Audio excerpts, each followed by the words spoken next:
we're doing here today is we're going to install a self-leveling joint sealant into these tooled joints that need to be opened up a little bit wider and cleaned out. And the purpose of putting a joint sealant, this is slab on grade, is we have a large overhang here that dumps a lot of water. If this joint continues to absorb the water instead of going down to the manhole, we'll slowly end up with settlement issues. And 20 years from now, we'll drive over the slab and we'll see a crack because we've undermined. So what we're going to do first is we're going to grind them out. We're using a HEPA vac during the installation because that's the law, it's OSHA. And the whole purpose is very inconvenient to have the cord and the hose here. But what's more inconvenient is when I'm 60 years old, sitting there with oxygen tubes up my nose because I can't breathe. This is silicosis. This is a lung cancer issue, and it's an OSHA requirement nationwide, not just here where I'm working in Michigan.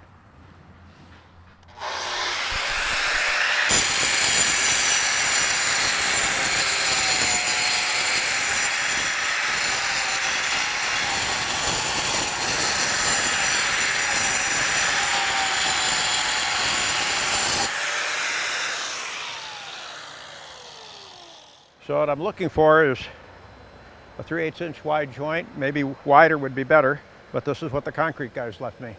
And I want to be deep enough that I can put a bond breaker in the bottom.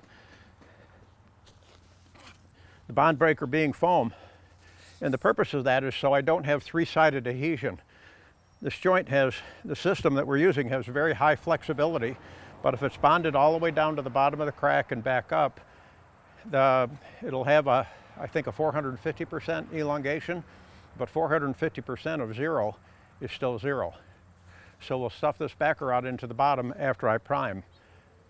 It doesn't need to be primed, but if I'm going to warrant this work, I want it primed. If I want it to last, I want it to be primed, so we're going to use it this way. Okay, now we're going to clean out the joint to remove any contaminants, as in dust, chunks of gravel that may have fallen into it, so I can get a fully working joint.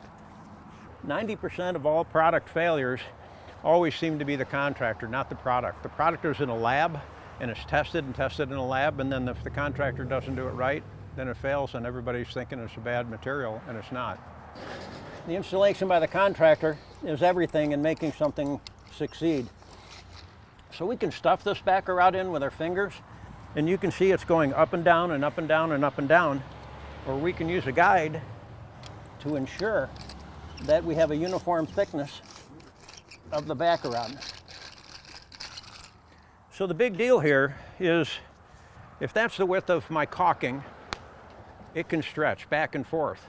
If this caulking is bonded all the way across the bottom and there's nothing, then there's no ability for this caulking to move.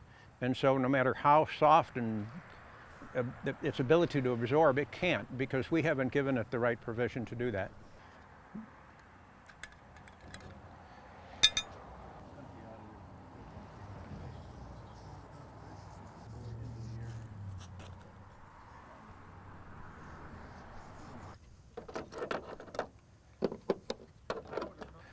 Okay, so my primer's cured. It's been 5 minutes. It's a hot sunny day, light breeze blowing. So now I have to come up with my tip size.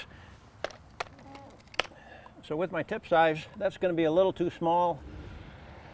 And this one is going to be pretty close to just right, but just a little too big so I don't get overflow in the narrow sections.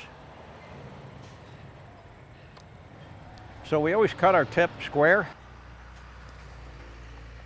I've already poked a hole in the end of my tube.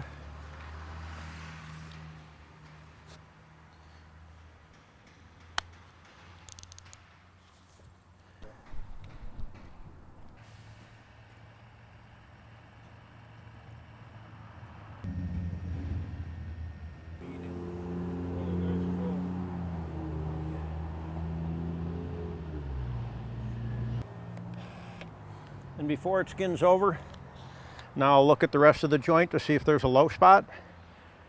So if I put it on unevenly, and you see when I stop and have to take a step and start again, you can't tell in the least bit here where I've started and or stopped. This worked very well. So this was put in 20 minutes ago, and in another 15 minutes it'll be completely skinned over. And if somebody walks on it or drives through it, it's not going to be an issue. There's nothing worse than working at a formal facility, having somebody step in this, and then go directly into the building, and now we're in trouble for having to clean the carpet or clean the tile because here's this little sticky mark all the way down the building. So that it kicks over quickly is pretty important from our standpoint, that we don't have a mess from somebody walking in it.